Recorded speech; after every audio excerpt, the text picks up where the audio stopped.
Buenas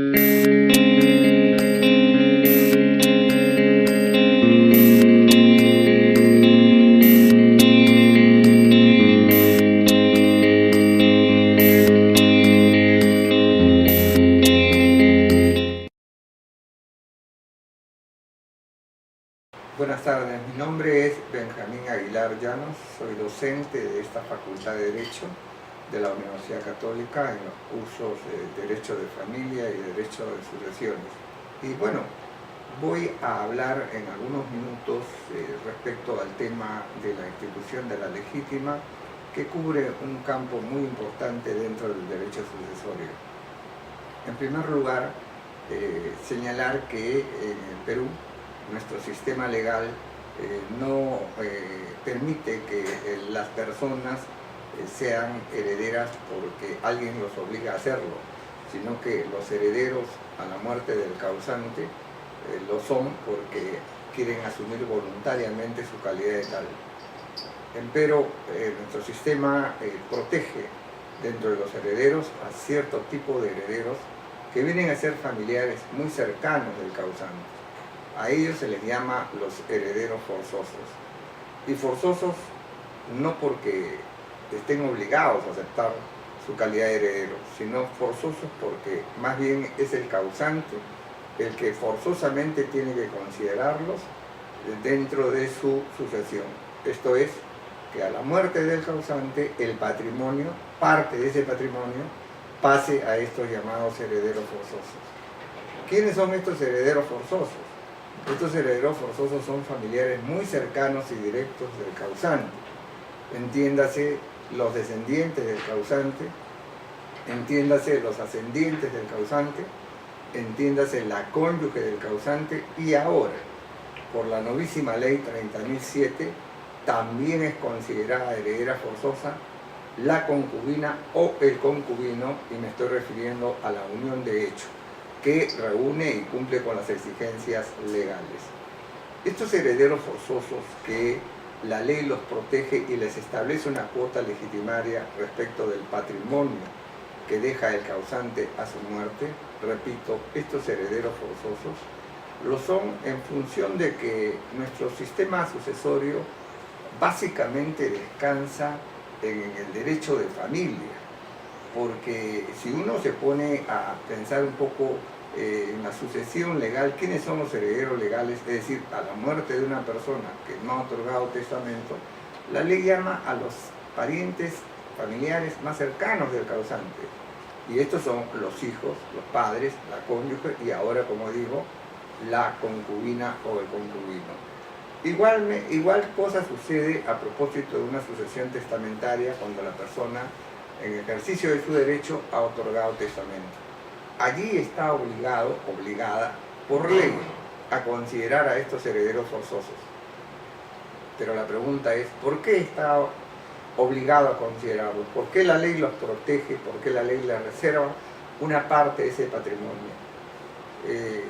Nosotros entendemos que el derecho sucesorio, el patrimonio que forma el causante, lo entendemos en la idea de que no es un patrimonio que ha formado el causante sin ayuda de nadie, sino que el causante siempre vive dentro de un entorno familiar, su núcleo doméstico. Y en esa medida, la persona, directa o indirectamente, se ha visto favorecida, acompañada, asistida por estos familiares cercanos y directos. De alguna forma han contribuido también a la formación de este patrimonio. Y en esa medida, entonces, la ley le reserva una parte de este patrimonio porque reconoce en ellos que han sido colaboradores del causante en la formación de este patrimonio. Por otro lado, también recurrimos mucho a la presunción en el derecho. La presunción no es otra cosa que dar por cierto algo que es probable. ¿Y cuál es esta presunción en el derecho sucesorio? Que el causante se presume, el causante quiere lo mejor para sus familiares más cercanos, familiares que lo rodean ahí. Y en vida el causante está apoyándolos permanentemente a estos, que son sus hijos, sus padres, su cónyuge. Y entonces la ley presume de que cuando ha muerto el causante y no ha otorgado testamento, pues entonces la ley tiene que protegerlos y llamarlos a estas personas a los que el causante hubiera llamado si hubiera otorgado testamento. Esta institución de la legítima, llamada así en función de que la ley establece cuotas del patrimonio hereditario a favor de estos familiares cercanos, esta institución de la legítima está rodeada de normas que son de obligatorio cumplimiento. Significa esto que el causante no puede dejar de lado estas normas de protección a los familiares cercanos, porque de hacerlo, sencillamente estaríamos entrando dentro de lo que en el derecho sucesorio conocemos como la preterición, que significa no considerar a un heredero forzoso. Y no considerar a un heredero forzoso automáticamente nos lleva a impugnar ese testamento.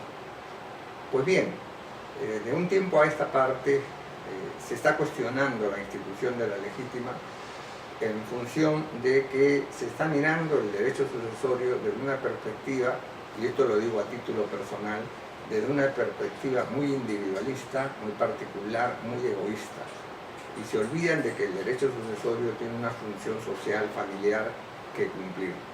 En esa medida, los que se oponen a la institución de la legítima apuntan a que exista en el Perú una libertad absoluta e irrestricta de testar.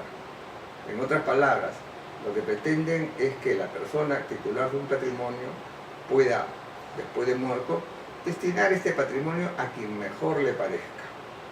Esa es una concepción muy individualista, como digo, muy egoísta, porque los familiares del causante, repito una vez más, directa o indirectamente han ayudado a formar este patrimonio del causante. Se ha agregado, como decía hace unos minutos, la figura del concubinato. La Constitución, las leyes hablan de la unión de hecho permanente entre un hombre y una mujer que viven como casados sin estarlos. Y esta unión de hecho es una forma igualmente de formar familia, como lo es el matrimonio. Y por ello la Constitución peruana, cuando se pronuncia por el deber del Estado de proteger a la familia, vemos cómo se traduce esta protección de la familia legislativamente. ¿Y cómo? Si estamos hablando de derecho sucesorio, pues ahora se ha incorporado como un heredero forzoso más al concubino o a la concubina. Y esto nos parece muy plausible y nos parece verdaderamente encomiable que se haya tenido en cuenta en función de nuestra propia realidad. Porque ¿quién duda que aquí en el Perú la familia solamente puede descansar en el matrimonio? No, la familia se genera a propósito de un matrimonio, pero también se genera y mayoritariamente una unión de hecho. Entonces, como conclusión, familiares cercanos del causante, dentro de los cuales vamos a encontrar también al sobreviviente de la unión de hecho, protegidos por la ley para cuando el causante al fallecer, parte de ese patrimonio pase a poder de ellos. Creo que esta es una institución rescatable, creo que hay que mantenerla, quizás alguna modificación en cuanto a los porcentajes que pueden ser muy altos, pero nunca pretender su desaparición. Muchas gracias.